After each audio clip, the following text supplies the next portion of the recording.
Bismillahirrahmanirrahim. Assalamualaikum warahmatullahi wabarakatuh.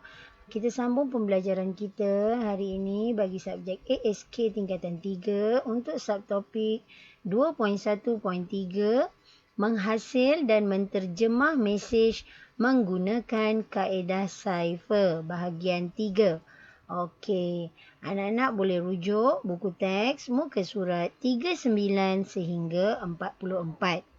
Okey, untuk bahagian 3, kita akan lihat kaedah cipher yang ketiga, iaitu transposition cipher. Apa itu transposition cipher? Transposition cipher ialah kita mengubah kedudukan abjad dalam teks biasa berbanding dengan kaedah substitution yang sebelum ini. Kita belajar kalau substitution, dia menggantikan abjad dalam teks biasa dengan abjad lain atau simbol. Tapi transposition cipher mengubah kedudukan abjad dalam teks biasa. Dan perubahan yang berlaku dikenali sebagai pemutaran atau pencampuran ataupun dipanggil scrambling. So nanti dia adalah gunakan laju, guna baris, zigzag dan sebagainya. Dan transposition cipher juga memerlukan penggunaan kunci. Okey.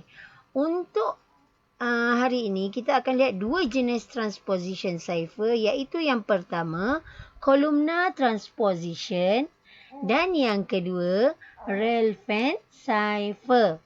Okey, kita lihat yang pertama, columnar transposition. Okey, bagi columnar transposition, kuncinya adalah dalam bentuk perkataan. Dan bilangan abjad dalam kunci merupakan bilangan lajur dalam jadual. Dan abjad-abjad yang ada dalam kunci akan menentukan cara bagi mengubah urutan abjad dalam mesej. Apa maksud yang ini kita akan lihat sebentar lagi. Okey, kat sini ada sedikit tips untuk mudah awak ingat. Kalau kita nak buat proses penyulitan, kita masuk ikut baris, kita keluarkan ikut lajur. Kalau nyah sulit, masuk ikut lajur, keluarkan ikut baris. Apa benda ni? Apa maksud ni?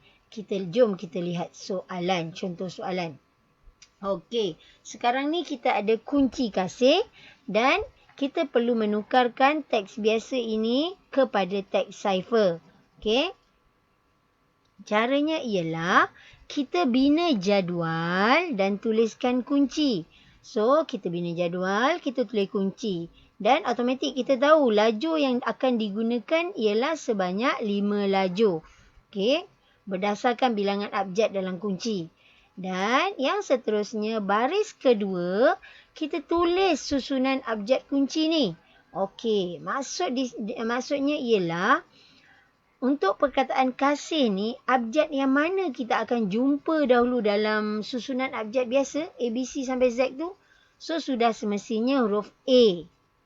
So, bawah A nanti kita akan ada nombor 1. Dan kemudian kita akan jumpa H. Bawah H nanti akan ada nombor 2. Okey, ni cikgu dah buat. Okey. Yang seterusnya kita akan jumpa abjad I sebab tu kat sini nombor 3. So, selepas itu abjad yang keempat kita akan jumpa ialah K dan akhir sekali ialah S. Okey. So, sebab tu di bawah S lajur ke 5. Okey. Seterusnya kita tentukan bilangan baris ni. Untuk dalam jadual ni. Macam mana nak menentukannya?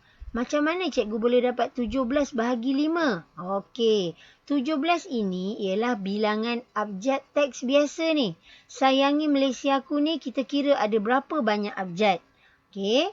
Dan 5 ni ialah bilangan abjad dalam kunci. Okey. Kita dapat poin jawapan dia 3.4. Okey. Sekarang ni. Untuk menentukan bilangan baris, jika ada titik perpuluhan sahaja walaupun 3.1, 3.2, 3.3, okay, kita akan tambah dengan 1. Okay? So, dia akan jadi 3 tambah 1 jadi 4. Ni. Jangan ikut cara matematik. Cara matematik kalau 3.5, 3.6 tu dah biasalah. Memang betul lah akan terus jadi 4. Tapi yang 3.2, 0.1 pun akan ditambah dengan 1 nombor bulatnya. Okey. Yang seterusnya, kita kembangkan jadual. Ni kita kembangkan. Kita dah dapat, kita perlu tambah 4 baris. So, jadual kita kembangkanlah. So, ada 4 baris. 1, 2, 3 dan 4. Okey. Dan seterusnya, kita isikan semua abjad dalam teks biasa ini secara melintang. Dari kiri ke kanan. Baris demi baris. Okey, baris pertama sampai N. So, G ni kita sambung kat bawah. Okey, lepas tu row A sambung lagi. Sambung lagi. Okey. Dan kat sini kita akan dapat ada petak kosong. Petak kosong ni kita isi dengan sebarang abjad. Dan cikgu syorkan awak isi dengan abjad-abjad yang jarang digunakan lah untuk mengelakkan awak confuse. Awak isi Q ke, Z ke, X ke. Okey. Kat sini cikgu gunakan X, Y, Z. Okey. So, kita salin teks cipher dari laju 1 hingga laju seterusnya untuk dapat jawapan. Okey. Dari laju 1 kita akan salin A, I, Y, U. Kemudian diikuti oleh N, L, A, Z. Kemudian laju 3. Begitulah cara untuk kita dapatkan jawapan ni. Laju pertama tadi A, I, Y, U diikuti oleh laju kedua N, L, A, Z. Laju ketiga A, I, Y dan seterusnya. Okey. Okey, inilah tadi maksud cikgu, penyulitan. Penyulitan ni kita masukkan ikut baris. Tadi kita masukkan sayangi Malaysiaku baris demi baris. Okey, tapi bila kita nak dapat jawapan teks cipher, kita keluarkan ikut laju. Laju pertama A, I, Y, U diikuti oleh laju kedua N, L, A, Z dan seterusnya. Okey. So sekarang kita tengok contoh untuk soalan untuk nyah sulit pula. Okey, kita ada kunci pintu, kita ada teks cipher. Okey. Cara langkah pertama masih lagi sama. Bina jadual, kita tuliskan kunci. So kita ada 5 laju. Kebetulan sama dengan soalan tadi ada 5 laju juga. Kemudian baris kedua, kita tulis susunan abjad kunci. Dalam perkataan pintu ni, abjad yang mana kita akan jumpa dulu? Sudah semestinya huruf I. Kemudian diikuti oleh huruf N, P, T dan U. Okey. Lepas tu, kita tentukan bilangan baris. Mana cikgu dapat 30 bahagi 5? Okey, 30 ini ialah bilangan abjad dalam teks cipher. Kita bahagi dengan bilangan abjad kunci. Dapat 6 baris. Okey, so maksudnya kita perlu kembangkan jadual tambah sebanyak 6 baris lagi. Okey, 1, 2, 3, 4, 5 dan 6. Kemudian, kita isi abjad teks cipher ke dalam jadual secara menegak berdasarkan urutan nombor laju. So, kita akan isi laju demi laju bermula dengan laju pertama. So, laju pertama ini kita akan masukkan teks cipher ini E, I, E, A, L, A. Okey, stop. So, N ni nak masuk kat mana? Kita pergi pula ke laju kedua. Kemudian sambung laju ketiga, sambung laju keempat dan diikuti oleh laju ke-5. So, kita salin teks biasa dari kiri ke kanan bermula dengan baris pertama. Nak dapatkan jawapan kita, bermula dari baris pertama. Senarai pendek pemain bola sepak. Dan XX ini ialah abjad yang kita gunakan untuk mengisi petak kosong. Itulah maksud tips ni tadi. Kalau untuk nyah sulit, kita masukkan mengikut laju. Masukkan soalan tu ikut laju. Nak keluarkan jawapan, kita baca baris demi baris. Okey? So, sekarang kita masuk relevant cipher. Untuk relevant cipher, kuncinya ialah dalam bentuk nombor. Okey? Dan kunci itu merupakan bilangan baris untuk jadual. Okey? Dan bilangan abjad dalam teks cipher ataupun teks biasa merupakan bilangan laju bagi jadual yang kita bina. Okey, ni pun ada juga tips untuk relevance. Kalau relevance, Untuk proses penyulitan, masukkan secara zigzag.